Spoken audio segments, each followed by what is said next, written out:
ये मेरी कहानी है।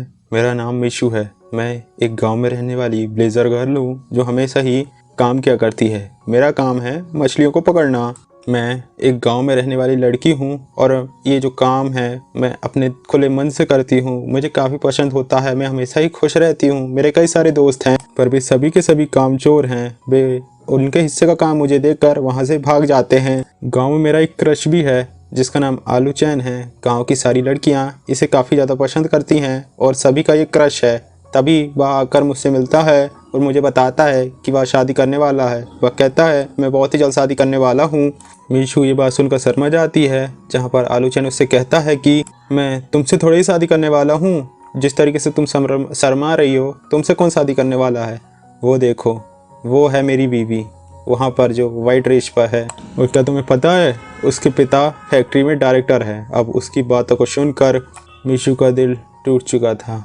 वह वहीं पर रोने लगती है और मुझे भी रोना आ रहा है, पर कोई नहीं, ये तो ज़िंदगी है। पर वहीं हम देखते हैं मूचन को, जो काफ़ी ज़्यादा हैंडसम होता है। ये बंदा जल्द ही जियांजियो का फ्यूचर CEO होने वाला है। पर इस तरीके से CEO की पोस्ट हासिल करना आसान नहीं है। इसका एक छोटा भाई भी है जो हमेशा से चाहता है कि वह ही जियान ग्रुप पर कब्जा करके CEO बने। मूचेन अपने ग्रैंडपा से जाकर बात करता है। वह उसे बताता है, मैन, अगर तुम जियान ग्रुप के CEO बनना चाहते हो तो एक शर्त है जिसे पूरी करनी होगी। तुम्हें इस गांव में रहने वाली ब्लेजर गर्ल से शादी करनी होगी। वहीं हम देखते हैं उस गांव के हैंडसम बंदे की जो फियोंसे थी, वह मीशू के साथ काफ़ी बुरा सलूक करती है। वो उससे कहती है कि तुम्हारी हिम्मत कैसे हुई यहाँ आने की, और सभी लोग उसे बुली करते हैं। तभी हम देखते हैं एक राजकुमार जो अपनी महंगी सी कार उतरकर सीधा ही मीशू के पास जाकर रुकता है। हम देखते हैं ये कोई और नहीं बल्कि मूचैन का ही छोटा भाई होता है, जिसे हमने पहले सीन में देखा था। यानी कि इसे भी खबर मिल चुकी थी कि अगर जियान ग्रुप का वारिस बनना है तो उसे इससे शादी करनी होगी। और तभी हम देखते हैं कि पीछे से मूचैन भी यहाँ पर पहुँच चुका था। दोनों भाई एक दूसरे को देखते हैं और मिलते हैं। मूचैन कहता है, छोटे, ये मेरी वाइफ बनेगी, तुम्हें यहाँ से चले जाना चाहिए। उसकी बात सुनकर सभी लोग चौंक जाते हैं। किसी को भी अपनी कानों पर यकीन नहीं था। हमें यहाँ पता चलता है कि दरअसल मूशेन जिसकी शादी लिंशू से होने वाली है, और लिंशू जो काफ़ी अच्छी एक्ट्रेस है, वह अपने छोटे भाई को यहाँ से भगाने के लिए कहता है कि अगर जल्दी से तुम यहाँ नहीं गए तो मैं तुम्हारे बदले के सारे शेयर्स को बाय कर लूँगा। जियान सेन उससे कहता है कि ओहो, मैं तो इस गाँव से डर गया, अब मैं कहाँ जाकर छुपूँ। बहुत हुआ तुम्हारा नाटक। सुनो, अगर क्या हुआ ये लड़की तुम्हारी जगह मुझसे प्यार करने लगे और मैं इसे शादी कर लूँ, फिर तुम क्या कर पाओगे। और यही बात बोलकर वह वहाँ से आ जाता है। मूचैन मीशू के पास आता है और उसे कहता है, क्या तुम मेरी फियोंसे बनोगी, क्या तुम मुझसे शादी करोगी। अब दोनों ही एक दूसरे को देखने लगते हैं, जहाँ पर मूचैन उसे अपनी गोद पर उठा लेता है। पर इससे पहले कि वह वहाँ से जाता, वह उस आदमी की जो मोटी सी क्रश थी उसे कहता है, जाकर अपने पिता को बता देना कि मैंने उसे जॉब से निकाल दिया है।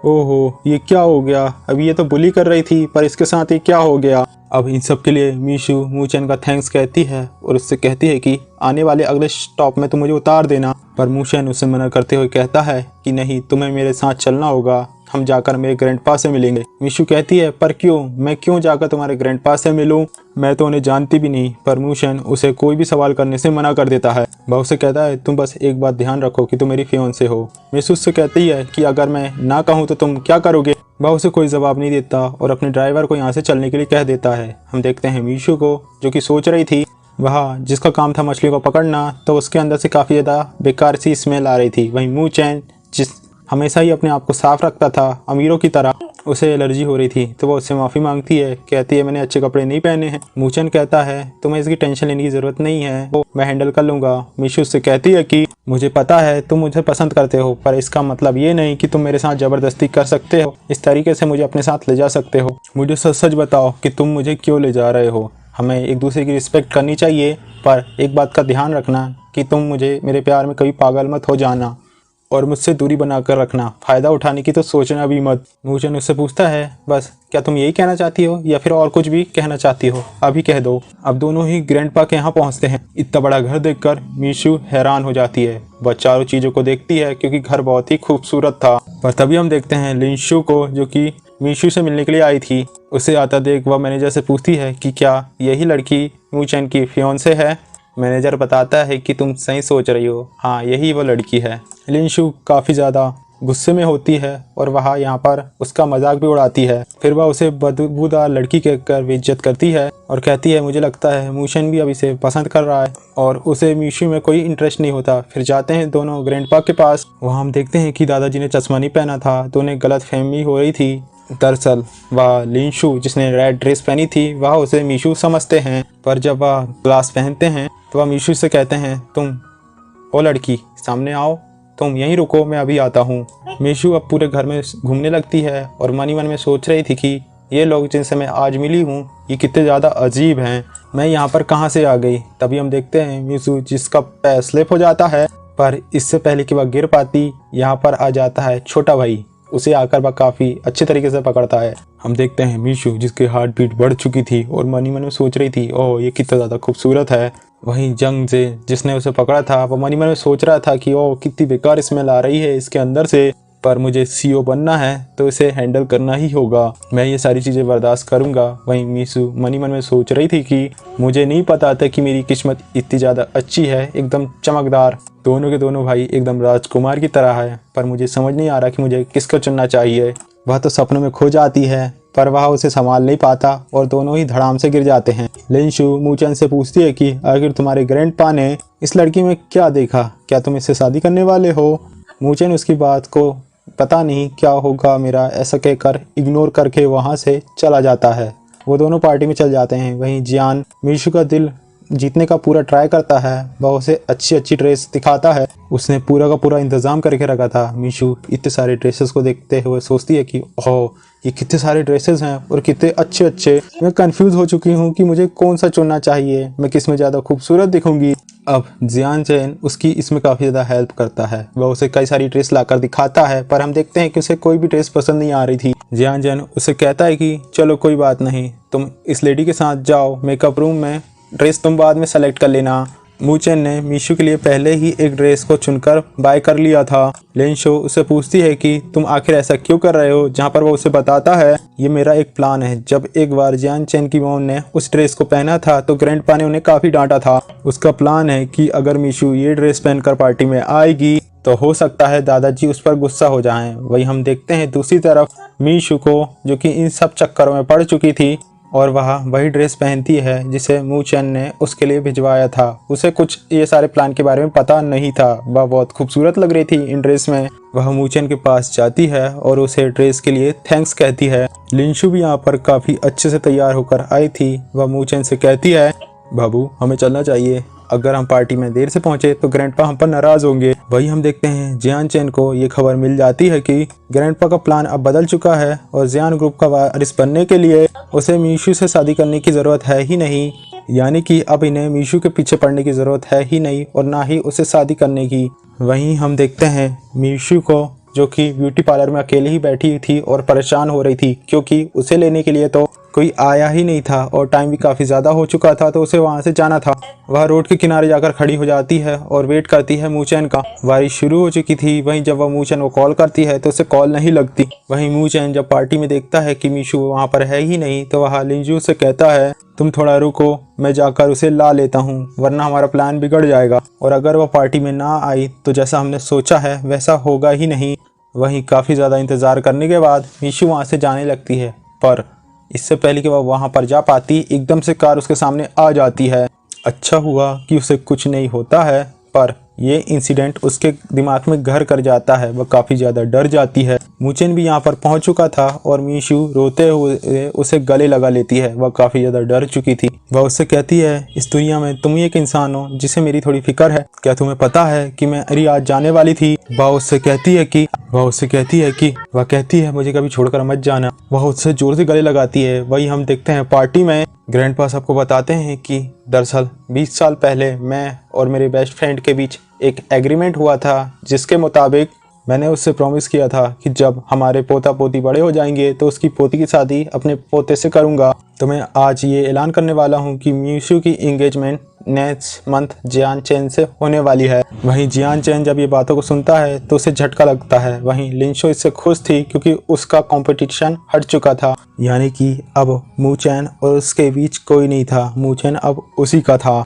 वहीं मूचैन मीशू से कहता है कि हमें तुरंत ही यहाँ से निकलना होगा क्योंकि ग्रैंडपा हमारा वेट कर रहे हैं, वह हम पर नाराज़ होंगे। अब वो दोनों कार पे बैठे होते हैं, तभी मूचैन के पास कॉल आती है और उसे पता चलता है कि दादाजी ने क्या अनाउंसमेंट किया है। फिर वह समझ जाता है कि पार्टी में जाने का कोई फ़ायदा नहीं है, तो वह उसे अपने घर में ला लेता है और अपने डॉक्टर को फ़ोन करके बुलाता है ताकि वह मूचैन को चेकिंग कर सके। डॉक्टर के जाने के बाद मूचैन मीशू को अपने साथ ले जाता है ताकि वह उसे उसके गांव पर वापस छोड़कर आ सके। वह उसे अपने साथ उसके गांव ले जाता है। वह मीशू को बताते हैं कि ग्रैंडपा मैक्स तुम्हारी शादी जियान चैन से करवाना चाहते हैं, क्या तुम उससे शादी करने के लिए तैयार हो? जहाँ पर मीशू कहती है कि नहीं, मेरी शादी उसी के साथ होगी, मैं जिससे शादी करना चाहती हूँ, और शादी तो उसके साथ होती है जिससे हम प्यार करते हैं। आखिर कोई भी मुझसे पूछे बगैर मेरी शादी कैसे फिक्स कर सकता है किसी के साथ।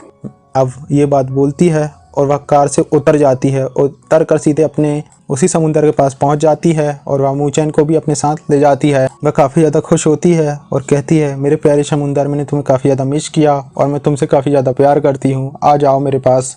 मैं तुम्हारे पास वापस आ गई। इसके बाद मूचैन मीशू से कहता है कि अगर तुम्हें जियान चैन से शादी नहीं करना है तो तुम इस चीज़ का पे परेशान मत हो, क्योंकि मैं ग्रैंडपा से इस बारे में बातें करूंगा और वे तुम्हारी मर्ज़ी के बगैर शादी नहीं करेंगे। बात करते करते वे उसके गांव पहुंच जाते हैं। कहता है, तुम्हारा घर आ गया, तुम जाकर अपने घर में आराम कर सकती हो। वहीं मूचैन जब वापस जाने लगता है तो मीशू उसे रोकती है और दिखाती है उसका घर, जो कि अब उसकी जगह कुछ और बिल्डिंग बन रही थी। तब मैनेजर हान यहाँ पर आकर मीशू को बताते हैं कि मास्टर यान ने हमें हुक्म दिया है तुम्हारे घर को बदलकर एक आलीशान घर बनाने को, ये उनकी तरफ से तुम्हारे लिए तोहफा है। और मीशू जब उसकी ये सारी बातें सुनती है तो उसे सदमा लगता है और वह वहीं पर बेहोश हो जाती है। अब वह उसे उठाकर उसकी कार में बिठालता है। मूचैन जाकर अपने दादाजी से बातें करता है। वह उनसे कहता है, क्योंकि आप उसके पीछे क्यों पड़े हो, आपने उस बेचारी के घर को क्यों गिराया, और उसके पास रहने के लिए कुछ है ही नहीं, तो वह अब कहाँ पर रहेगी? जहाँ पर दादाजी उसे जवाब देते हैं, वह कहाँ रहेगी, वह हमारे साथ रहेगी।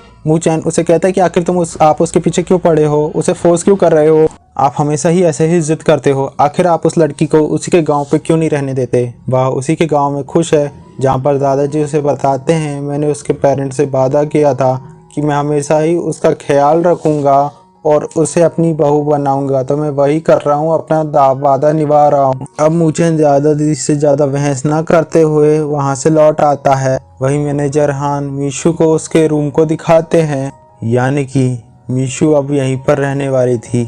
अब वह रूम को देखती है और मन ही मन में सोच रही थी, ओ ये रूम कितना ज़्यादा आलीशान और बड़ा है, ये सोफ़ा गद्दा जिसमें मैं लेटी हूँ ये कितने ज़्यादा मुलायम और आरामदायक है, और अब मैं एक प्रिंसेस की तरह लाइफ जी रही हूँ। अब इससे ज़्यादा और क्या अच्छा हो सकता है? पर तभी जियान चैन वहाँ से आ जाता है और वह उसे पकड़ लेता है। वह मीशू को फोर्स करते हुए कहता है, हम देखते हैं कि थोड़े दिन पहले दोनों ही भाई के बीच कंपटीशन था मीशू को लेकर, पर जैसे ही इन्हें पता चला कि उन्हें मीशू से शादी करने की ज़रूरत है ही नहीं और बिना उसके वशीओ बन सकते हैं, तो दोनों का ही मन। एक दिन वह कुछ ज़्यादा ही ड्रिंक कर लेती है। ज़्यादा ड्रिंक करने के कारण वह बेहोश होकर गिर जाती है। पर तभी यहाँ पर मीशू आता है और मूचैन उसे जियान चैन समझकर उसके साथ कुछ क्रिंजी सी हरकतें करना शुरू कर देती है, पर वह उसे हिलाता है और होश में लाता है। ओ पागल लड़की, होश में आओ, मैं हूँ वो नहीं जो तुम सोच रही हो, जाओ जल्दी जाओ और रूम में जाकर सो जाओ। हमें लगता है मूचैन मीशू की इस हरकतें से परेशान हो चुका था। वो सोच रहा था कि मैं अपने भाई से कितना ज़्यादा हैंडसम हूँ, पर इसने मुझे छोड़कर ये मेरे भाई के पीछे क्यों पड़ी हुई है, क्या ये मुझे पसंद नहीं करती? मैं जो उससे कई ज़्यादा हैंडसम हूँ और जियान ग्रुप का एक असली बारिश हूँ, मुझे ये सारी चीज़ें बर्दाश्त नहीं हो रही। वहीं मीशू होश में आकर जब अकेले में होती है तो सोचती है कि कहीं मूचैन उसकी ये सारी हरकतों किसी और को ना बता दे, और अगर उसने किसी को बता दिया तो वह इस घर में कैसे रहेगी, किसी से कैसे फेस कर पाएगी। अब इससे पहले कि वह ये सारी बातें किसी को बताए, मुझे यहाँ से भागना होगा। मीशू जो अपना सारा सामान पैक कर घर से भागने की कोशिश कर रही थी, पर उसकी किस्मत अच्छी नहीं थी। पर जियान चैन उसे देख लेता है और कहता है, तुम यहाँ से जा कहाँ रही हो, तुम्हें इसी घर पे रहना है या नहीं? पर जो तुम्हारे पास बैग है उसमें क्या है, क्या तुम हमारे घर में चोरी करके यहाँ से भाग रही हो? जहाँ पर वह कहती है कि बैग में तो कुछ नहीं है, यानी कि तुम सच में मुझसे शादी नहीं करना चाहती। ओ ये कितनी अच्छी बातें हैं, ओ मैं तुम्हारी बातों को सुनकर काफ़ी ज़्यादा खुश हुआ, चलो मैं तुम्हें तुम्हारे गांव छोड़ आता हूँ। वही हम देखते हैं मूचैन को, जो कि बाहर खिड़की से ये सारी चीज़ों को देख रहा था। वह मन ही मन में सोच रहा था कि आखिर मुझे क्यों उस लड़की के लिए इतना ज़्यादा गुस्सा आ रहा है और मेरा टेम्परेचर हाई हो रहा है, मुझे आखिर हो क्या गया है। फिर मीशू जियानचेन के साथ उसके गांव पर पहुंच जाती है। वह उसे प्रॉमिस लेता है कि तुम हमारे घर पर कभी भी वापस नहीं आओगी। वहीं शूसी को जब उसके वापस आने की खबर मिलती है तो ये लड़की मीशू से बदला लेना चाह रही थी और वह यहाँ पर प्लान बनाती है। फिर वह एक प्लान बनाती है और चैन के नाम से एक खत को मीशू के दरवाजे एक लेटर भिजवाती है चैन के नाम से कि वह उससे मिलना चाह रहा है। फिर जब मीशू वहाँ पर पहुँचती है तो शूसी उसे टॉर्चर करना शुरू कर देती है। वह उससे कहती है तुमने मेरी इतनी अच्छी शादी को बर्बाद कर दिया और अब मैं तुम्हें नहीं छोड़ूंगी। वे सभी लोग मिलकर मीशू को टॉर्चर करते हैं और मीशू वहीं पर बेचारी बेहोश होकर गिर जाती है। अब जिसे देखकर वे सभी लोग डर जाते हैं, वे उसे वहीं पर मरने के लिए छोड़कर भाग जाते हैं। वही हम देखते हैं मूचेन को उसके खबरी से पता चलता है कि मीशू का शाम से कुछ भी पता नहीं है, वह गायब हो चुकी है और ना ही जिस होटल रूम में वह रुकी थी वहाँ पर वापस लौटी है। मूचेन काफ़ी ज़्यादा परेशान हो चुका था। उसे लग रहा था कि हो ना हो मीशू किसी प्रॉब्लम में फंस चुकी है। फिर वह सभी जगह पहुंचकर मीशू को ढूंढने लगता है। वह उस जगह भी चला जाता है। बहुत ढूंढने के बाद आखिरकार मीशू उसे मिल जाती है, जो कि उसे डर कर गले लगा लेती है। वह उससे रोते हुए कहती है अगर तुम मुझे ढूंढते हो यहाँ पर नहीं आते तो शायद मेरी जान चली जाती। मूचेन उसे उठाकर घर ले आता है, जहाँ पर जियानचेन उससे पूछता है इसे आखिर हुआ क्या है, जहाँ पर वो उससे गुस्से से कहता है ये सब तुम्हारी वजह से हुआ है और अगर इसे कुछ हो जाता तो मैं तुम्हारी जान ले लेता। हम देखते हैं मीशू को काफ़ी तेज बुखार आया था। वहीं मूचेन पूरी रात उसकी देखभाल करता है और देखभाल करते करते उसे वहीं पर नींद आ जाती है और वह उसी के साथ वहीं पर सो जाता है। वहीं सुबह होती है तो देखते हैं मीशू की तबीयत काफ़ी अच्छी थी। वहीं मूचेन का असिस्टेंट उसे आकर बताता है उसे गाँव की लड़कियों ने बुली किया है और अगर आप मुझे हुक्म करें और मुझे बताएं तो हम उन्हें काफ़ी अच्छा सबक सिखा सकते हैं। मूचेन उसे कहता है कि तुम्हें इस चीज़ के बारे में सोचना नहीं चाहिए, मैं खुद ही इस मामले से निपट लूँगा, फिलहाल अभी तुम्हें कुछ नहीं करना चाहिए। वही हम देखते हैं मीशू को, जिसे नींद से उठ जाती है और वह उठकर बैठती है। उसकी तबीयत ठीक हो चुकी थी, जहाँ पर मूचेन उससे कहता है चलो क्यों ना हमें घूमने के लिए चलना चाहिए, मैं चाहता हूँ कि तुम मेरे साथ कहीं पर चलो। और वह उसे अपने साथ ले जाता है। मीशू उसे अपने साथ उसी वेयर हाउस में ले जाता है जहाँ पर उन बेकार लड़कियों ने मीशू को बांध कर मरने के लिए छोड़ दिया था। वह उससे पूछती है कि हम यहाँ पर आखिर क्यों आए हैं, जहाँ पर मूचेन उसे बताता है कि हम यहाँ पर अपना बदला लेने के लिए आए हैं। मीशू उसे समझाती है नहीं तुम्हें ऐसा कुछ नहीं करना चाहिए, इसकी कोई ज़रूरत नहीं। जहाँ पर मूचेन उसे कहता है कि अगर कोई तुम्हें परेशान करेगा और मैं उसे ऐसा छोड़ दूँ ये मेरे बस का नहीं। अब दोनों ही वेयर हाउस के अंदर पहुँच जाते हैं। अब यहाँ पर मूचेन जैसे ही इशारा करता है तो वे लोग जो उसके पीछे खड़े थे उसके आदमी मूचेन के इशारे पर ठीक वैसा ही करने लगते हैं जैसा बोलीगर ने हमारी लड़की के साथ किया था। मीशू मूचेन को रोकने की कोशिश करती है, वह उससे विनती करती है प्लीज़ तुम इन्हें छोड़ दो, जाने दो, मैंने इन्हें माफ़ किया, इन्हें मैं माफ़ करती हूँ, इन्हें जाने दो। मूचेन उसकी बात को मान जाता है, साथ ही उन लड़की को धमकी देता है कि अगर तुमने ऐसी कोई हरकत करी तो मैं तुम्हें नहीं छोड़ूंगा। सीन शिफ्ट होता है और हम देखते हैं जियानचेन को, जो कि ये सोच रहा होता है कि क्या मीशू के साथ जो कुछ हुआ वह उसके कारण हुआ, मीशू हर्ट हुई और बीमार हुई, क्या इसके पीछे वो है। ओह मुझे ऐसा क्यों लग रहा है कि मेरा भाई अब मीशू को पसंद करने लगा, क्या मीशू मेरी भाभी बनने वाली है यानी सिस्टर इन लॉ। ओह मैं नहीं चाहता कि ऐसा कुछ हो, मुझे यहाँ पर कुछ करना होगा, जल्दी से मुझे कोई रास्ता निकालना होगा, मैं अपने दादाजी को नाराज़ नहीं कर सकता। तो वो भी अपने आदमियों को लेकर वहाँ से निकल पड़ता है। वहीं हम देखते हैं उन्हीं बुली गर्ल्स को जिन्होंने काफ़ी कोशिश करने के बाद खुद को छुड़ा लिया था, पर इनका दिन तो बहुत ज़्यादा ख़राब था। तभी पीछे से जियानचेन अपने उन्हीं बंदों के साथ वहाँ पर पहुँच जाता है उन्हीं बुली गर्ल्स से मिलने के लिए। अब ये लोग मिलकर उनकी पिटाई कर देते हैं। तब बुली गर्ल्स की हालत बहुत ज़्यादा ख़राब हो जाती है। अब ये लोग आपस में डिस्कस करते हैं इससे पहले कि उनकी फैमिली का कोई और आ जाए, क्यों ना हमें यहाँ से भाग जाना चाहिए। ये लोग डिस्कस कर ही रहे होते हैं, इनकी हालत बहुत ज़्यादा ख़राब हो चुकी थी। अब ये लोग वहाँ से भाग ही रहे होते हैं कि तभी ग्रैंडपा और उनकी फ़ौज वहाँ पर आ जाती है, क्योंकि मैनेजर हान ने उन्हें सारी बातें बता दिया था और जब उन्हें बात पता चला तो ये लोग वहाँ पर पहुँच गए। ये लोग मन ही मन में सोच रही होती हैं कि इन्होंने किससे पंगा ले लिया, इनकी किस्मत ही ख़राब है, हर कोई आ रहा है और उन्हें पीटते जा रहा है, इनकी धुलाई करते जा रहा है। तभी दादा और ग्रैंडपा मैनेजर हान उन पर तरस खाकर उन्हें कहते हैं जल्दी से यहाँ से भाग जाओ वरना कोई और आकर तुम्हें पिटाई ना कर दे तुम्हारी। अब डर कर मौका पाकर वे तीनों की तीनों ही वहीं से भाग जाती हैं। वही हम देखते हैं मूचेन को, जो उसे थैंक्स कहती है, साथ ही उसे बताती है कि जब वह विलेज में रहती थी तो अक्सर उसके साथ ऐसा होता रहता था ब्लेज में ये सारी बातें नॉर्मल हैं। मेरा बचपन इन्हीं हालातों में बीता और मैं इन्हीं हालातों में पलकर बड़ी हुई, पर थैंक यू तो तुमने मुझे ये एहसास कराया कि कोई है जो मेरी फ़िक्र करता है। अब उसकी सारी बात सुनते ही मूचेन उसे अपनी गले लगा लेता है। साथ ही वह उससे कहता है कि क्या तुम मुझसे शादी करोगी? चलो, तुरंत ही चलो मेरे साथ, हम चलते हैं दादाजी के पास और उन्हें हम बताएंगे कि हम एक दूसरे को बहुत प्यार करते हैं।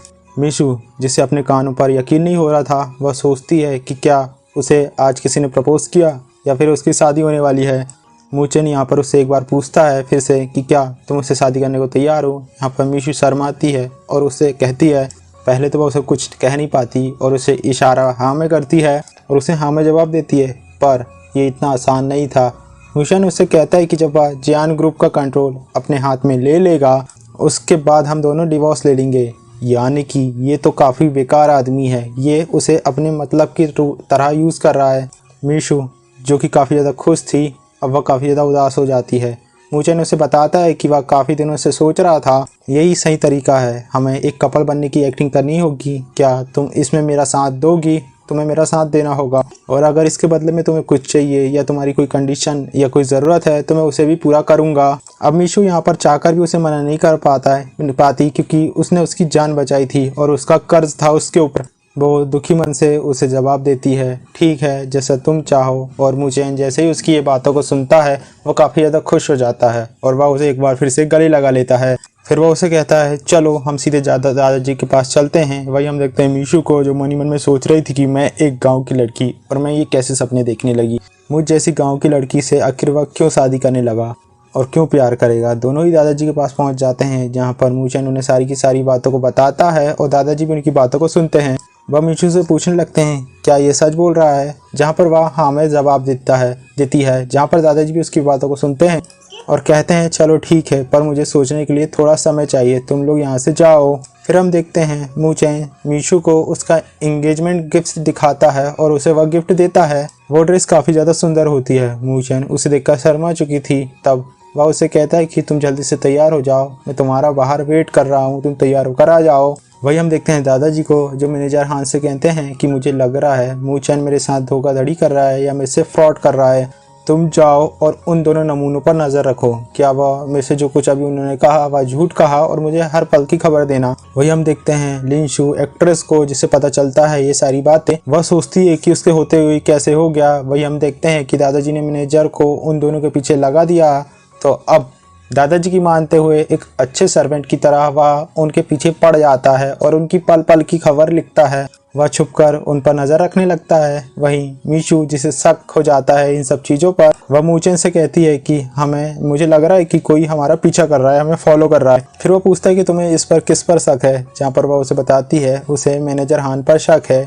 वही मैनेजर हान जो तुम्हारा मैनेजर है, मुझे लगता है कि शायद वो मुझे पसंद करने लगे हैं और वह मेरे पीछे पड़ गए हैं। तभी वह उसका बुखार चेक करता है, कहीं उसे बुखार तो नहीं आया, और वह उसे जवाब देता है चलो ठीक है, जैसा तुम्हें लग रहा है तुम्हें वैसे ही सोचना चाहिए। साथ ही दोनों ये सोचते हैं कि हम ऐसा क्या करें कि दादाजी जो हम पर शक कर रहे हैं कि हम उन्हें गुद्दू बना रहे हैं, उन्हें शक यकीन हो जाए कि असल में हम दोनों एक दूसरे को पसंद करते हैं। वही मूचेन लिंचू को कॉल करता है और वह उसे एक रेस्टोरेंट में लंच के लिए इनवाइट करता है। हम देखते हैं लिंचू को, जो काफ़ी ज़्यादा खुश थी और वह मूचेन से मिलने के लिए बेचैन होकर अच्छे से तैयार होकर उस जगह पर चली जाती है जहाँ पर उसने उसे लंच के लिए बुलाया था। पर तभी यहाँ पर वो कुछ होता है जो उसने सोचा नहीं था। मीशू भी यहाँ पर उन दोनों के बीच आकर बैठ जाती है, वो भी अच्छे से तैयार होकर जल्दी से। वहीं लिंचू टेढ़ी नज़र से उसे देखती है और उससे पूछती है, ओ ये लड़की यहाँ पर आखिर कर क्या रही है, तुमने तो मुझे बुलाया था लंच के लिए। मूचेन उसे बताता है कि दरअसल तुम एक टैलेंटेड एक्ट्रेस हो और हमें एक नाटक करना है जिसमें तुम्हारी थोड़ी सी हेल्प की ज़रूरत है। फिर लिंचू ना चाहते हुए भी उन्हें डायरेक्टर के पास ले जाती है, वह डायरेक्टर जो उसके पहचान वाला डायरेक्टर था। फिर दोनों वहाँ पर एक नाटक का रिहर्सल करने लगते हैं, पर तभी मीशू का पाँव स्लिप हो जाता है और हमारा हीरो उसे कैच कर लेता है। लिंचू समझ जाती है कि मूचेन मीशू को प्यार करता है, पर वह उसे ये बात की पता नहीं है। वही मूचेन लिंचू से बता देता है कि बहुत ही जल्द वह उससे शादी करने वाला है। अब जैसे ही उसे ये बात पता चलती है तो लिंचू काफ़ी ज़्यादा उदास हो जाती है, वह रोने लगती है। हमें पता है कि पूरे 10 साल से लिंचू मूचेन को पसंद करती है, वो उसे लाइक करती है, उसने उसके साथ कई सारे सपने देखे थे, पर आज वह सपना टूट गए। अब ये दोनों एक दूसरे से अलग हो चुके हैं, दोनों के रास्ते अलग अलग हो गए हैं, अब ये कभी एक नहीं हो सकते। वही हम देखते हैं मैनेजर खान जब दादाजी को उसी रोमांटिक सीन वाले वीडियो को दिखाता है तो दादाजी बड़े अच्छे से उस वीडियो को देखते हैं और हंस रहे होते हैं। फाइनली दादाजी को उन दोनों की बातों पर यकीन हो जाता है, उन्हें लगता है कि मूचेन उनसे झूठ नहीं बोल रहा और वो उसकी सारी बातें सच है। अब वो दोनों उन दोनों के पास जाते हैं, उनसे बातें करते हैं कि हाँ मुझे यकीन हो गया कि तुम दोनों सच में एक दूसरे से को प्यार करते हो और जब भी चाहो तुम एक दूसरे से शादी कर सकते हो, मैं इसके लिए तैयार हूँ और मैं तुम्हें इसके लिए इजाज़त देता हूँ, पर यहाँ पर मेरी एक कंडीशन है। ओह, एक और शर्त जिसके बारे में इन्होंने कभी सोचा नहीं था। वो उनके सामने एक फाइल पटकते हैं और कहते हैं कि तुम्हें इस सब के पहले इस प्रोजेक्ट को मिशू के साथ कंप्लीट करना होगा, ये प्रोजेक्ट जो मैं तुम्हें दे रहा हूँ, और ऐसा कुछ करने के लिए केवल तुम्हारे पास 7 दिन है। अगर तुम इससे फेल हो गए तो फिर आगे जो कुछ होगा उसके लिए तुम मुझे ब्लेम मत करना। दादाजी वहाँ से उड़ जाते हैं। फिर वहीं हम देखते हैं मूचेन जिसका चेहरा उतर चुका था। वह जानता था बहुत अच्छे से कि इस प्रोजेक्ट को इतने जल्दी कंप्लीट करना इम्पॉसिबल है और पूरे 3 साल लग चुके, कई लोगों ने इसे ट्राई किया पर इस प्रोजेक्ट को कोई भी कंप्लीट नहीं कर पाया। वहीं जियान उसे बताता है दादाजी फिशिंग विलेज में दरअसल एक रिजॉर्ट बनाना चाहते हैं, पर वहाँ पर एक आदमी है जो उन्हें ज़मीन नहीं देना चाहता। जहाँ पर मिशू से बोलती है कोई बात नहीं, टेंशन लेने की ज़रूरत नहीं है, हम वहाँ पर जाकर उनसे बात करेंगे और कोशिश करेंगे उन्हें मनाने की। जियान जैन उन्हें बेस्ट ऑफ लक कहता है। वही हम देखते हैं मूशेन को जो कि अपने असिस्टेंट से बातें कर रहा था। वह उसे बताता है कि जो मिस्टर शू है उन्होंने उन्हें कोई भी रिप्लाई नहीं किया है। अब मूशेन को जब ये सारी बातें पता चलती है तो वह डिसाइड करता है कि मूशेन खुद जाकर उन मिस्टर से मिलेगा जिनका नाम मिस्टर शू होता है। जियान जैन मिशू को मिस्टर शू का एड्रेस देता है। साथ ही उसकी असिस्टेंट उससे पूछती है आप इन सब चीज़ों में उसकी हेल्प क्यों कर रहे हो। वह उसे बताता है कि मुझे मिशू पर भरोसा है, शायद वह इस प्रॉब्लम को सॉल्व कर ले और वह इससे खुश होगी और उसकी खुशी में ही मेरी खुशी है। मैं बस ये चाहता हूँ कि वह खुश रहे और सक्सेसफुल रहे। वही हम देखते हैं दूसरी तरफ मिशू और मूचेन मिस्टर शू से बात करने के लिए गए थे, पर वह तो उन दोनों से मिलने के लिए तैयार ही नहीं होता और आखिरकार ये दोनों ही निराश होकर वहाँ से लौटने लगते हैं। तभी मूचेन के दिमाग में एक आइडिया आता है। वह मिशू से पूछता है तुम तो एक मछली पकड़ने का काम किया करती थी, क्या तुम्हें फिशिंग करना आता है अच्छे से। वह उससे कहती है इसमें क्या कोई शक है, मैंने पूरी ज़िंदगी यही काम किया है और यही मेरा मेन काम था। अब वो दोनों ही समुद्र किनारे जाते हैं और हम देखते हैं मिस्टर शू यहाँ पर पहले से ही मौजूद थे। मूशेन मिशू से कहता है कि यही सही टाइम है। अब वो लोग भी उसके पास चले जाते हैं जहाँ पर मूशेन मिशू के पास इतने सारे शेल को देखकर उससे पूछता है कि क्या तुम्हें पता है कि इन शेल्स को कैसे ढूंढा जा सकता है, क्योंकि इतने सारे तो मैं भी इकट्ठे नहीं कर पाया। मिशू से सारी चीज़ें सिखाती है और मिस्टर भी काफ़ी ज़्यादा खुश होते हैं। तो फिर वह उन्हें वन फायर नाइट पार्टी में इनवाइट करते हैं। मिशू और मूचेन भी उस पार्टी को जाकर अटेंड करते हैं जहाँ पर मिशू मूशेन को अपने पास्ट के बारे में बताती है। मूशेन उसे बताता है कि बचपन में दादाजी हर साल उसे यानी समुद्र के किनारे ले जाते थे और वह उन्हें समुद्र किनारे ले जाते थे ताकि उसका समुद्र से डर खत्म हो जाए। पर एक दिन बाद जब समुद्र किनारे पड़ा हुआ था तब एक लड़की ने आकर मुझे बचाया था। वह उसे पूछता है कहीं ये लड़की मिशू तो नहीं, मन में मन सोचता है। पर जब पार्टी खत्म हो जाती है तो मिस्टर शो उस डील के लिए मान जाते हैं जिसके लिए वो मान नहीं रहे थे और इन दोनों को यहाँ पर आना पड़ा था। पर वह इतनी आसानी से कैसे मान गए। तभी हम देखते हैं एक बात। दरअसल 30 साल पहले मिस्टर शू को एक लड़की बहुत ज़्यादा पसंद आई थी, उसे उनसे प्यार हो गया था और उसका नाम मिशन था। पर जब उस लड़की के डैड उसकी शादी किसी और से करना चाहते थे तो इन दोनों का ब्रेकअप हो गया। फिर बाद में मिशन ने एक विलेज बॉय से शादी कर ली और शादी के बाद उनकी एक बेटी हुई और हमें पता चलता है कि मिशू उन्हीं की बेटी है। वो दोनों पेरेंट्स कुछ समय बाद एक एक्सीडेंट में उनकी मौत हो गई। हमें पता चलता है मिशन ही मिशू की माँ होती है। वो अपनी गर्लफ्रेंड से काफ़ी ज़्यादा प्यार करते थे, ये रीज़न था कि वह उनकी बेटी को किसी चीज़ के लिए मना नहीं कर पाए। साथ ही मिस्टर शू मिशू को नहीं बताते एक बात और कि मिशन उसी की मॉम थी। वही हम देखते हैं मिस्टर शू तो राज़ी हो जाते हैं और ये दोनों इसके लिए काफ़ी ज़्यादा खुश थे। पर तभी इन्हें कॉल आता है, वो था इनके दादाजी का और वह उनसे बात करने के लिए जाता है। तभी हम देखते हैं एक ट्रक में कुछ लोग बैठे हुए हैं जिन्होंने मास्क लगाया था। वह ट्रक तेजी से मिशू की तरफ आ रहा था। मूचेन जैसे ये सारी चीज़ों को देखता है तो वह तुरंत सामने आकर मिशू को बचाता है, पर उसे बचाने के चक्कर में ट्रक के सामने आ जाता है। ट्रक के सामने आने के कारण उसे चोट लग जाती है और जमीन में बेहोश होकर गिर जाता है। उसे बेहोश पड़ा हुआ देख मीशू रोने लगती है और हम देखते हैं कि दरअसल मीशू ही वही लड़की थी जिसने बचपन में उसको बचाया था। 10 साल पहले उसी ने ही मूचेन की जान बचाई थी समुद्र के किनारे जब वे छोटे थे। हम देखते हैं मूचेन होश में आ जाता है और उसे होश में देखकर वे दोनों एक दूसरे के गले लगते हैं और काफ़ी ज़्यादा खुश होते हैं। और हम देखते हैं कि अब ये दोनों एक दूसरे को चाहने लगे थे। पता चलता है कि दरअसल मीशू पर अटैक किसी और ने नहीं बल्कि उन्हीं खोसड़ बुढ़ा दादाजी ने करवाया था। अब इन सब के पीछे उनका क्या रीज़न था, उन्होंने ऐसा क्यों किया, ये हमें आगे ही पता चलेगा। वही हम देखते हैं मूचेन जो हॉस्पिटल में एडमिट था तो उसके ग्रैंडपा उसे मिलने के लिए आते हैं और वह उसे बताते हैं कि दरअसल जियान ग्रुप का कंट्रोल वह उसके हाथों में देने जा रहे हैं। अब वे उससे पहले जाते वह मीशू से कहते हैं कि तुम्हारा घर जो हमने रिनोवेट करवाया था वो बनके तैयार हो चुका है, तुम्हें जाकर उसे देखकर आना चाहिए। मैनेजर हान तुम्हें साथ में वहाँ पर ले जाएंगे। मूचेन जो कंट्रोल हासिल करना चाह रहा था उसे मिल चुका था। फिर वह जब ठीक होता है तो वह मीशू के साथ उसे अपने साथ ले जाता है ताकि वह शादी की ड्रेस उसके साथ पसंद कर सके। यहाँ पर हम देखते हैं कि दोनों काफ़ी ज़्यादा खुश होते हैं। हमें लग रहा था मूचेन मीशू से कुछ कहना चाह रहा था पर वह उसे कुछ नहीं कह पाता। तभी उसके पास उसका वही नीले कोट वाला असिस्टेंट आता है और उससे कहता है, वह उसे वेडिंग थीम के बारे में पूछ रहा था। मूचेन कहता है मीशू गांव की लड़की है जिसे नेचर से काफ़ी ज़्यादा प्यार है और उसका बचपन नेचर के बीच ही गुजरा है। मैं भी उसे वही माहौल देना चाह रहा हूँ ताकि वह अपनी शादी को हमेशा ही याद रख सके, हमारी शादी यादगार होगी।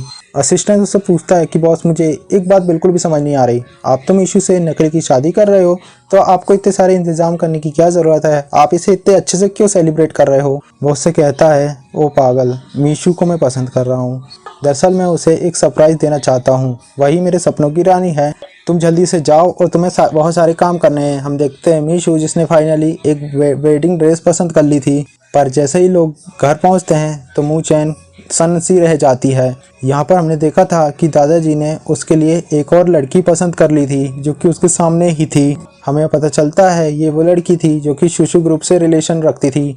दादाजी यहाँ चाह रहे थे कि मूचेन को इससे शादी करना चाहिए ताकि उन्हें उनके बिजनेस में फ़ायदा हो सके। मूचेन उन्हें साफ मना कर देता है पर हम देखते हैं दादाजी यहाँ पर जिद करते हैं उन्हें उसकी बात मानने के लिए। ओह, ये कैसे दादाजी हैं जो हमेशा ही मूचेन को नई की नई मुसीबत में डालते जाते हैं और उसकी कोई भी बात नहीं सुनते और वहाँ से चले जाते हैं। अब मूचेन जाकर दादाजी से बात करते हैं और बोलते हैं, पहले तो आप मेरी ज़बरदस्ती शादी मूचेन से करना चाह रहे थे और अब आप किसी और को लाते हैं और आपका मन ऐसे कैसे बदल सकता है। मैं किसी से मेरी ये शादी का सवाल है। जहाँ पर वो उससे कहता है कि मुझे पता था कि मीशू हमारी बात कैसे मानेंगे, ये सब मेरा प्लान था। मैंने दरअसल मीशू को यूज़ किया ताकि हमारा प्रोजेक्ट कंप्लीट हो सके। मैं जानता था कि वह उसी की बेटी है और मैंने ही उस ट्रक को भेजा था मीशू को मारने के लिए। मूचेन को जब ये सारी बात पता चलती है तो वह अपने ग्रैंडपा पे काफ़ी ज़्यादा नाराज़ होता है। वह उससे कहता है कि आप पागल हो चुके हैं, मुझे नहीं लगता कि आप मेरे दादाजी हैं, मेरे दादाजी कभी भी ऐसे नहीं हो सकते। भाई ये बात बोलकर वहाँ से आ जाता है पर हमें देखते हैं कि मीशू ने उनकी सारी बातों को सुन लिया था। दरअसल वे जब बात कर रहे थे तो वह बाहर ही खड़ी थी। वह मूचेन से कहती है, हमारा कॉन्ट्रैक्ट यहीं पर ख़त्म होता है और हम यहीं से अलग हो जाएंगे। अब तुम्हें मुझसे शादी करने की कोई ज़रूरत नहीं है। मैं जिस गांव से आई हूँ मैं वहीं पर चले जाऊँगी और मुझे वहीं पर जाना चाहिए। मूचेन उसे रोते हुए कहता है, प्लीज़ मुझे छोड़कर मत जाओ, दरअसल मैं तुम्हें सच में बहुत ज़्यादा प्यार करता हूँ। वह उसे रोते हुए जवाब देती है, तुम अपना ख्याल रखना और हमेशा ही खुश रहना, बस तुम मुझे यहाँ से जाने दो, मुझे यहाँ से जाना होगा। ये बात कहकर वह वहाँ से जाने लगती है। वही हम देखते हैं मूचेन जिसका दिल टूट चुका था और वह भी जोर जोर से रोने लगता है। अब दोनों ही अलग हो चुके थे। अब समय बीत जाता है और मीशू को देखते हैं जो कि अपने उस घर में गांव में होती है। वहीं जब वह टीवी न्यूज़ देखती है तो उसे पता चलता है कि मूचेन की शादी की जो सेरेमनी थी, मैरिज सेरेमनी, वो आज रात 8 बजे स्टार्ट हो जाएगी। अब ये सारी चीज़ों को सुनकर वह दुखी हो जाती है पर वह एक बात कहती है, मूचेन तुम हमेशा खुश रहना, और यही प्रार्थना करती है, मैं बस यही चाहती हूँ कि तुम हमेशा खुश रहो। आज नए साल का दिन है और 12 बजते ही हम देखते हैं एक आदमी को जो कि मीशू के पास जा रहा होता है। हम देखते हैं मूचेन मीशू के पास होता है और उससे एक बार फिर से पूछता है, क्या तुम इससे शादी करना चाहती हो, और उसके करीब जाता है। वही हम देखते हैं पीछे से काफ़ी रोशनी के साथ फायर क्रैकर्स जल रहे थे और वो वहाँ पर उसे प्रपोज कर लेता है। और इसी के साथ ही प्यारी सी लव स्टोरी यहाँ पर खत्म हो जाती। सो गाइस, वीडियो कैसा लगा प्लीज़ कमेंट बॉक्स में लिखकर बताइएगा। मिलते हैं नेक्स्ट वीडियो में, तब तक के लिए बाय। खुश रहिए और हंसते रहिए।